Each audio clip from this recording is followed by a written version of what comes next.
welcome to our yoga philosophy discussion groups. This is Tom, and I'm joined by Lauren Carley, and the two of us are going to be doing this program for us basically over the next 19 months.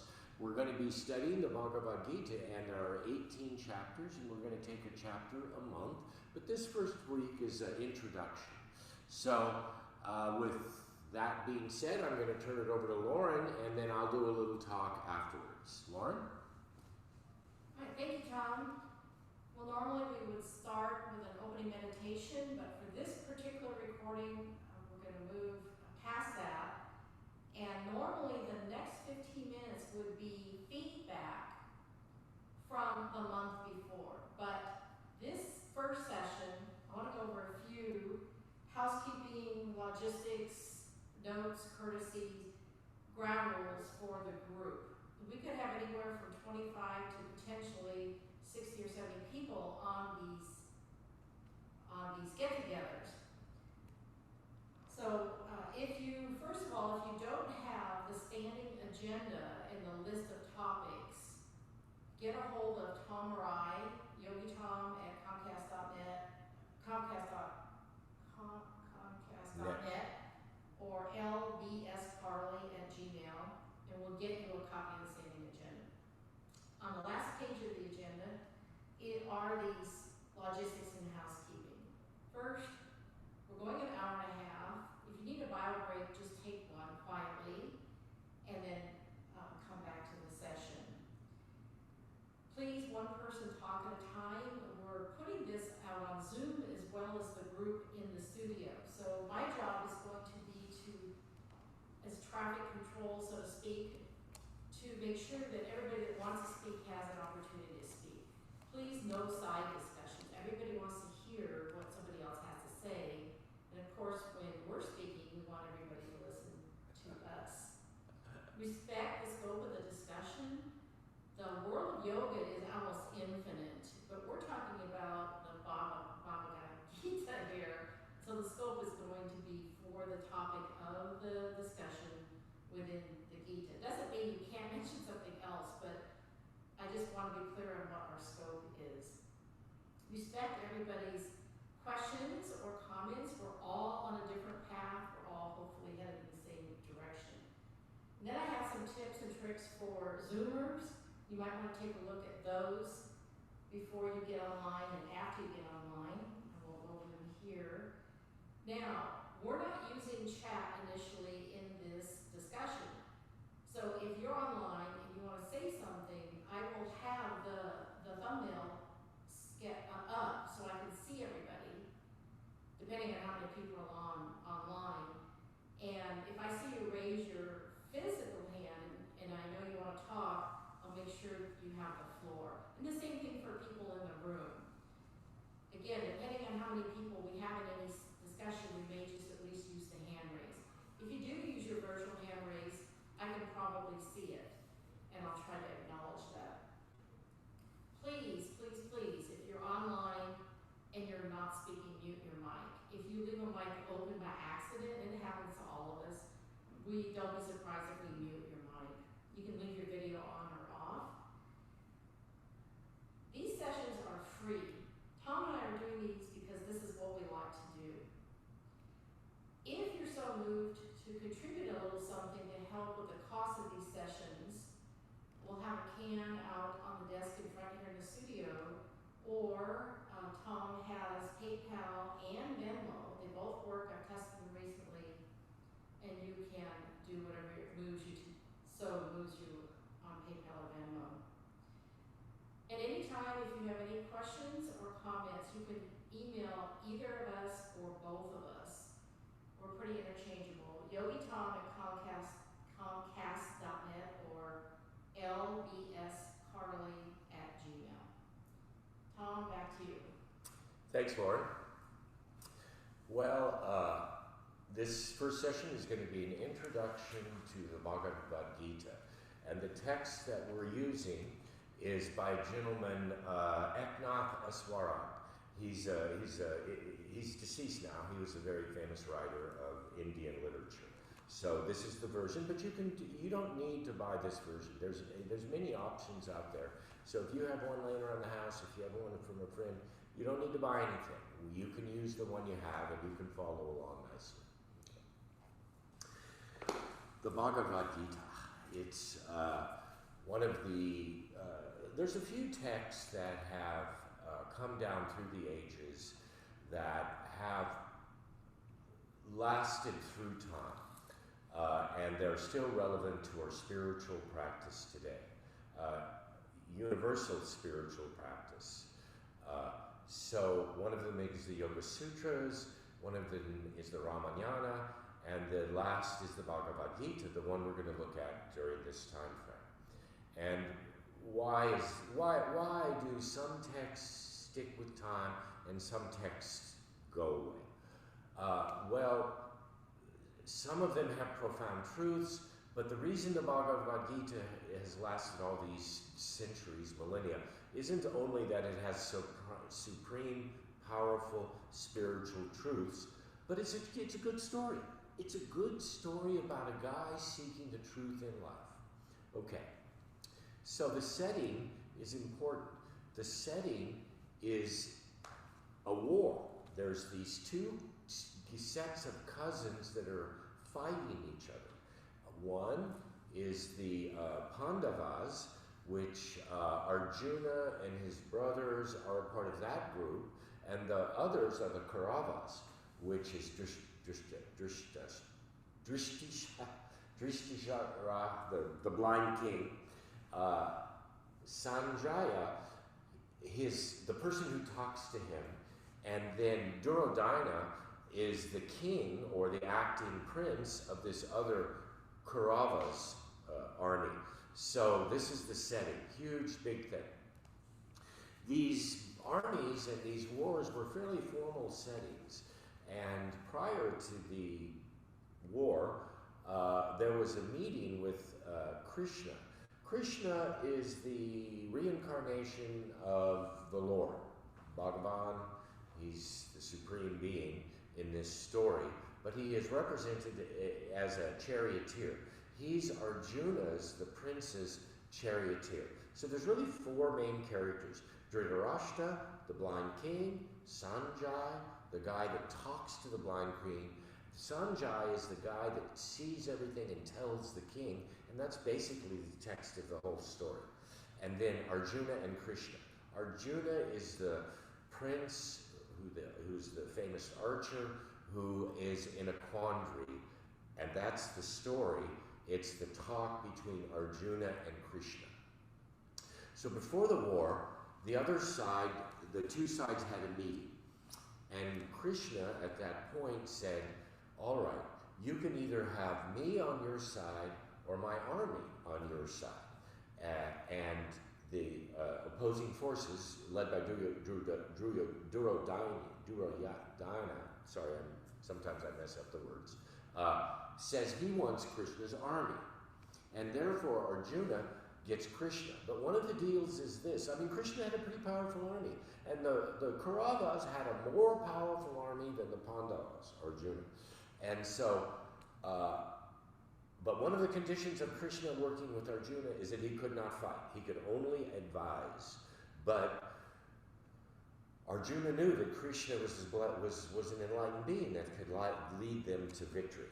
So the basic storyline is Arjuna and Krishna on the battlefield in between these two armies. And this is the basic setting. And then the story goes on from there as far as how Krishna and Arjuna act and talk. And one of the other important elements to the Bhagavad Gita is its relevance to today's culture. It's still happening today. In India, there's still particular people who study the Bhagavad Gita who recite these 18 verses every day as a spiritual practice. Basically, these are chapter 2, verses 55 to 73. And they're basically the attributes of a spiritual seeker who has achieved their goal, all of the good things. So it lays out all of the really qualities that an enlightened being would have in the world. Okay. So, in this whole scenario, it's really a battle within one. It's an individual battle inside each of us between doing good and right and being drawn away by our tendencies or our senses of perception or our thoughts. So, if this is this story lives within all of us. And within this story, Arjuna represents the individual soul within all of us. Krishna represents the supreme soul that dwells within every heart.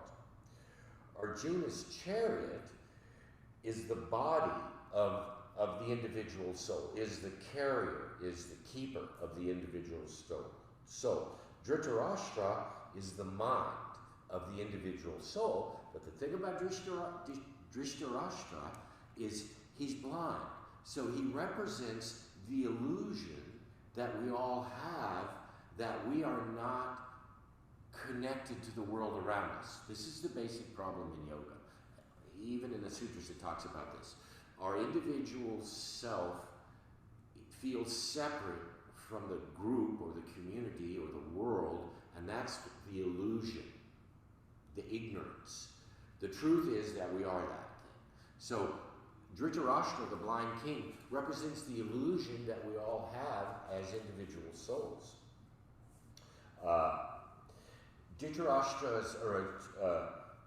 Duryodhana has 100 sons. Dhritarashtra has 100 sons, excuse me. And these 100 sons represent the evil tendencies of humans. All of those evil tendencies that we sometimes have and many humans have are represented by these negative qualities by the 100 sons of Dhritarashtra. Okay. The battle on the external world is between good and evil. The battle on the inner world is for the highest good to win, to survive, to come to fruition. And that higher good is represented by losing the illusion that you're separate from the world around us. Well, some of the important things that we need to grasp as we go forward is some definitions of words that are going to be coming up over and over. Okay, the first word that we're going to talk about is dharma. Dharma is the law that expresses and maintains unity of creation. So the dharma is the thing that sustains society. There are certain things that have to be done for us to sustain the functioning of society in a family setting, in a business setting, in a cultural setting, in a world setting. Okay, it's that which supports the essential order of things. People have dharmas. We all have I don't want to say the word destiny. I want to say the word dharma. It's like we have a purpose. We have a specialty, so to speak, that we're really good at, that we're called upon to do. And that's one's individual dharma. Okay, that's an important concept because sustaining the good in all of us is sustaining this dharmic thought, this dharma support. One of the other important words is karma, the web of cause and effect. Every event is both a cause and effect, especially in the mind. If we change current actions, if I change my mind now, if I start thinking about different thoughts, it will lead to different events or actions or circumstances later. So one of the basic principles of much of spiritual work is when we change our own thinking, we can change the outcome of our lives. We can change things. For the better, for the most part. Well, like you can go both ways on that. You can go towards the negative, you can go towards the better. And of course, this is the dilemma. This is the whole Bhagavad Gita. Which side are you going to fall on? Thoughts have concrete consequences. They shape the way we see life, which in turn affects our health, our behavior, our choice of work and friends. In short, everything we do. So, one of the messages about the Gita is do good, think good for future good results. Okay. One of the other concepts in the Gita is going to be reincarnation. Okay, a perfect example is Krishna is a reincarnation of Bhagavan. And the way that the reincarnation is thought of is that we have a residue of karmic influences. We have this residue of karma that our life has brought us. All of these good and bad events have led impressions on us. That's our karma. Until we rid ourselves of our karma, we are going to be reincarnated, and that reincarnation, the word for that is samsara, the cycle of life and death.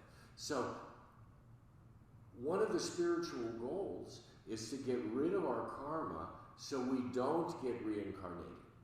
But, that being said, you have to look at all of these things within the context of reincarnation, and within the context of how does my actions, thoughts, deeds in today's world, in my life now, going to affect me next time? Okay. The sages in the ancient texts saw the individual soul as having layers.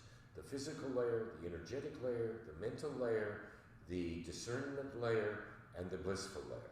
Well, the only thing that really dies, according to the ancient sages, is the physical layer. All of those other layers still exist in our reincarnated form and move on to our next life until we eventually get rid of the karmic influences of previous lives.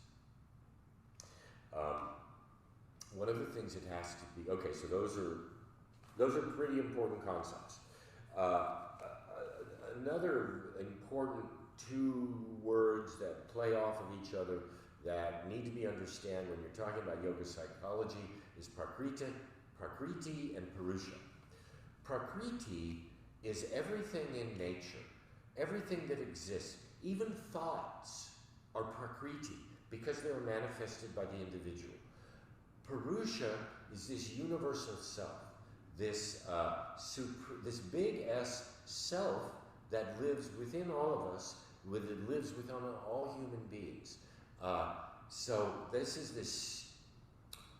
the thing that we are separated from is Purusha, that supreme energetic soul form. So these two concepts need to be looked at, understood when we talk about yoga psychology. Okay. One of the other ideas that need to be looked at or thought about is the elements of nature. In the yoga texts, they're called tattvas, Tattvas, and there's these 5 elements of nature: earth, water, fire, air, and ether.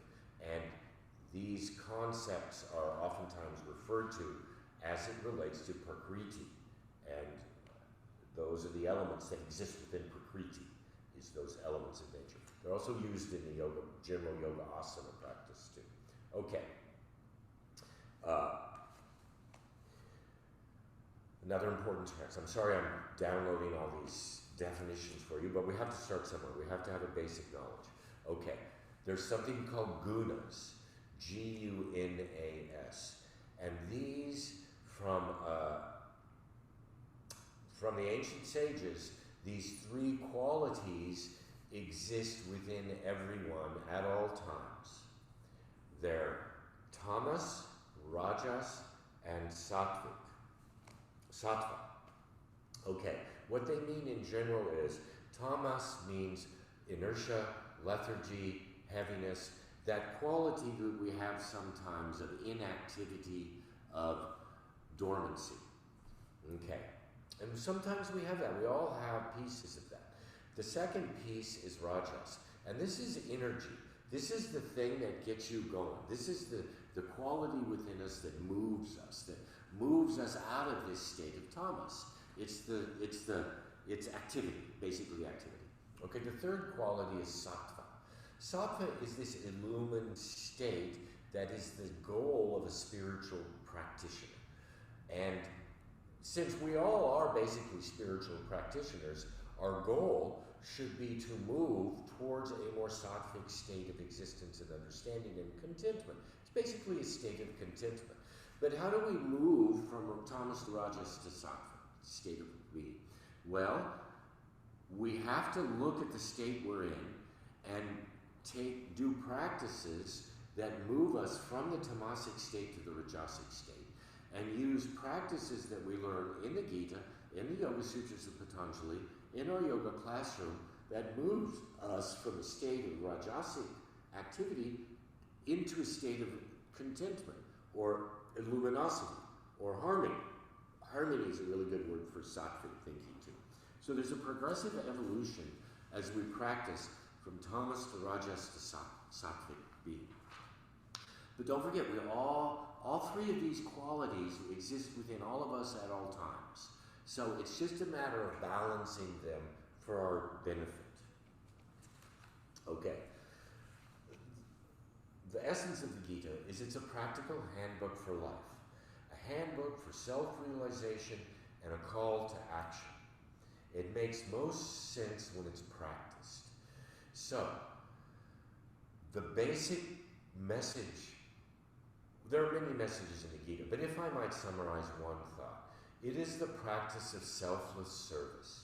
It is the practice of doing our dharma in the world, doing our practice in the world, doing whatever work, but don't take credit for it. Do the best we can, but don't get accolades for it. Do what we do and devote it to the Lord, to the energy of Bhagavan, to Krishna. When we do that, that surrender of our dharma is the most spiritual practice we can do according to the Bhagavad Gita. So this is the general gist of it. But they talk about other types of yoga practices that lead us towards this yogic thinking, towards this sattvic state. There are four basic types of yoga. Jnana yoga, J-N-A-N-A, the yoga of knowledge. Bhakti yoga, B-H-A-K-T-I, the yoga of devotion. Karma yoga, the yoga of selfless action, selfless service, which is the thing I just mentioned about the basic message of the yoga of the Bhagavad Gita is basically karma yoga. You do service, but you don't take credit for service. You give that service up. You devote that service to the Lord. Okay, the last of these four yogas is called Raja Yoga, or Raha Yoga, R-A-J-A, and this is the yoga of meditation. And this Raja Yoga is best described in the Yoga Sutras of Patanjali, which hopefully after this 19 months we'll start the sutras again, but we'll see. Okay. The first third of the Bhagavad Gita is concerned with karma yoga. How do we perform selfless service in the world? The second, and there are 18 verses, so 6 verses, 6 verses, and 6 verses. The second third of the yoga of the Bhagavad Gita is concerning with jnana yoga, this practice of knowledge, understanding. The third third of the Gita is bhakti yoga, the yoga of devotion. And each of these will be described as we go forward. And these are all described various practices that Krishna describes to Arjuna so that he might move away from this illusion, to move from a state of ignorance to understanding. These are the practices. And the reason there's a number of practices is because there's so many people in the world, so many individual souls. Some people are more interested in bhakti, yoga, devotion. Some people more the yoga of knowledge, study, introspection. Some people meditation. It's independent. So basically, nobody has an excuse for not following any path because there's paths made for you out there. Okay, and these are the ways that the Bhagavad Gita shows many ways of spiritual practice. Yoga, or all of these practices, are basically a means to realize the Lord in whatever form we recognize, whether it be Bhagavan, Christ, Lord, Yahweh, it's all up in the air. Everybody's got options here. Another very important concept in the sutras is, not the sutras, the Bhagavad Gita, is renunciation. And it's not really renunciation of the things that we have in life. It's the renunciation of our attachments to those things. So I have a car. I need that car, but I need to be able to let go of that car without any sorrow, because it's just something that entered into my life that's going to go away. So we want to look at all elements of our life like that and renounce the attachment to those things, not renounce possessing them, but renounce our mental attachment to the things in the world. And it's also a renunciation of selfishness, this thing that we have. Okay, I'm going to read a little quote from Eknath's book. You have the right to work, but never to the fruit of your work. One does their best and surrenders. As long as the motive is pure, this attitude is freeing to the person to let go. That's from Eknath. And there's one last thing from the Isha Upanishad. Renounce and enjoy. Okay, there's the introduction to the Bhagavad Gita. Thanks for tuning in to this. And please join us for the next 18 months, because it's going to be an exciting time looking at the Bhagavad Gita. Thanks a lot, and I'm going to turn it over to Lauren now. And she, I think, has something to say. All right, thanks, Tom. One of the things we're trying to do with this study group is give you some time and space to take these concepts that Tom just described and bring them down to your life, the here and now. So during the next month, we invite you to think about these concepts through the definitions that Tom gave and that you might see in your copy of the book, and see if you can't see some of them in action in your life. This is what this series is all about, is the real-time, real life, as they say, IRC, in real life practice. So think about those and what they might mean to you. So when we come back next month, we'll open up that 15 minutes after the meditation, so that if you wish, and we'll balance some time with other people, if you wish, you can give us a little summary of what you might have thought of, what the light that went on your head. Maybe you got hit by a ton of bricks and all of a sudden you just get it. So we'll have time for that feedback.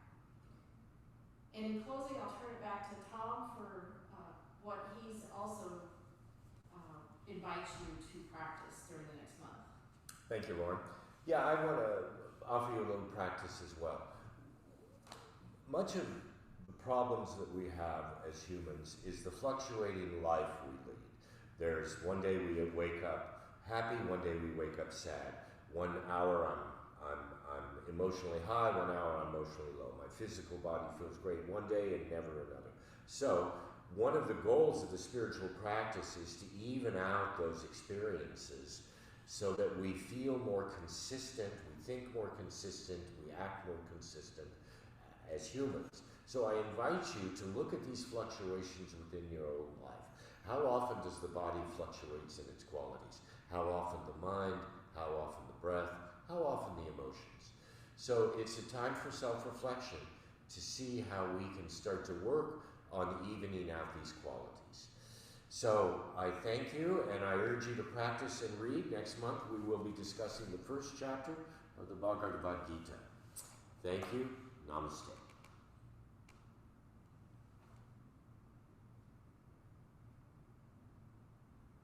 Good?